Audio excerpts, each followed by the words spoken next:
Hi everyone, welcome back to Module 6 of the 7th to 8th grade video series. Today we'll be tackling counterarguments.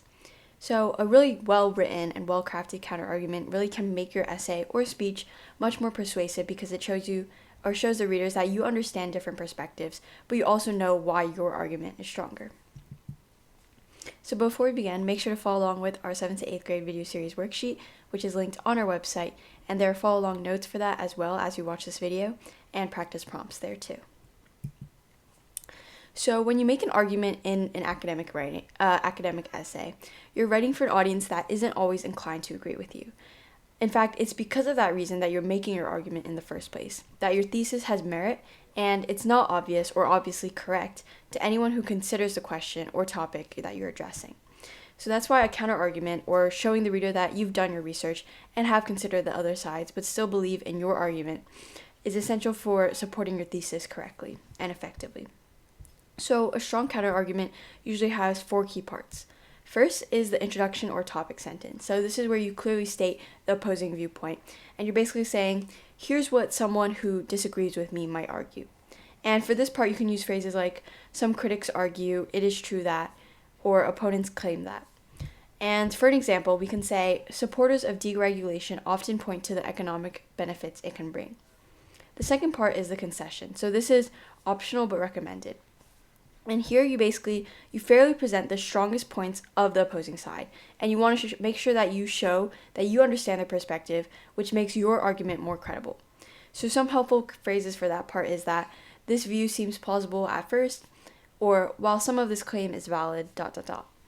And for following along with our previous example, we can say, it's true that deregulation can lead to short-term job creation in certain sectors. The third part is refutation or rebuttal. So now it's time to actually challenge the opposing view and really explain why it's flawed, less important, or just incorrect. And we can use very strong evidence or logic here. So for example, continuing on with our previous example, we can say, however, this view overlooks the long-term environmental damage and increased social inequality that often follows, as studies by a certain source shows.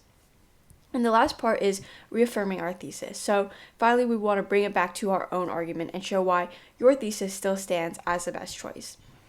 So the example is, therefore, while some economic gains are evident, the overall societal costs make deregulation a less viable solution than your thesis. So as a quick recap, we can do the 4 main points, which is introduce the opposing view, concede valid points if there are any, refute with evidence or logic, and reaffirm your thesis. So using this structure really makes your argument stronger, more persuasive, and shows that you are able to think critically about multiple perspectives. And now that we know the structure of a counterargument, let's talk through some things that you should and shouldn't do when writing one. So you should definitely be fair and objective. You should present the opposing view very accurately and charitably, so much so that someone who actually believes in the counterargument would say that, yes, that's exactly my argument. And remember that this fairness really builds credibility of your argument. The second thing you should do is use facts and logic, right? Your rebuttal should rely on evidence, data, logical reasoning, not just emotion or your own personal opinion. So in other words, don't just say the other side is wrong, but really have the facts and evidence to back it up and prove it. The third part is to address serious counterarguments. So instead of trying to refute very small objections, focus on 1 or 2 of the most strongest opposing points and just deal with them thoroughly. And you have to really remember that depth matters more than quantity here.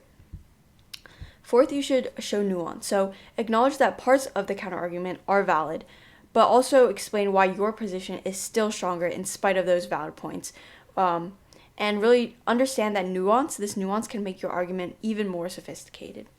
And the last point is really integrate your counterarguments early. Don't make it seem like it's just an add-on at the end or an afterthought. Really weave them throughout your analysis as you write so they can really feel intentional and central. So getting into some things that you should not do.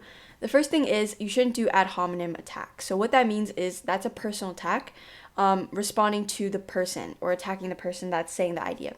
And you have to remember that you're not responding to the person, you're responding to the idea. The second part is don't oversimplify or misrepresent the opposition. So this is called creating a straw man, which is basically a distorted or weaker version of the opposing argument just to knock it down, right? This makes your argument look dishonest. The third point is to don't use generalization. So avoid broad, unsupported claims like everyone knows or people always, because these are really easy to challenge and they can, again, weaken your credibility. And the last point is don't ignore key objections. So if there's a very obvious elephant in the room, serious counter argument, and you just skip it, readers will definitely notice that. And ignoring strong objections really makes your argument seem incomplete or biased. So now let's analyze a counter argument example and see how it works in practice. And looking at the paragraph, we can say or notice that the paragraph is divided into two key parts. So the counterargument itself is highlighted in yellow and bold, and the response, or the counter to the counterargument, is highlighted in blue and underlined. So let's start with the yellow highlighted section. This part introduces the opposing viewpoint. The writer signals that immediately with a phrase, but some experts argue, which tells the reader that a different perspective is being presented. So the paragraph very fairly summarizes the opposing view by citing Annie Lowry's argument that individual actions like reducing household waste or installing solar panels can matter because they influence social behavior and eventually lead to changes in laws. And this is very effective because it names a credible source, right? It explains the logic behind the opposing argument and avoids any judgment or dismissal. So in other words, the writer is treating the opposing view very seriously and respectfully. The second part is the blue part. So this is the actual rebuttal. And we notice how the rebuttal begins with, while Lowry may be correct. And this phrase really shows concession. So the writer is acknowledging that individual action can, in some cases, lead to collective change.